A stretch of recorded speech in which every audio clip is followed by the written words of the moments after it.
ఎవరినైనా మీరు బాగా తిట్టి మంచిగేంది అని అనుకునే వాళ్ళ గురించి కానీ మాట్లాడేది, బాగా తిట్టి అనవసరంగా తిట్టేసినా కదా అని అనుకునే వాళ్ళు ఉన్నారు ఇక్కడ.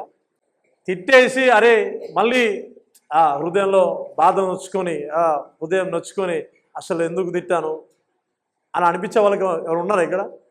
That is the love of God.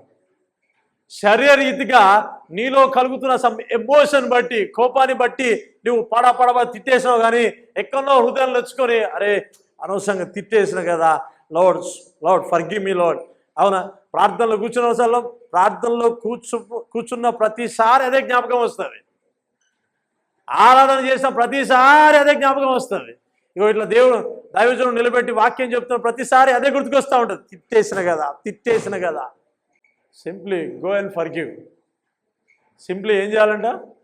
Go and forgive.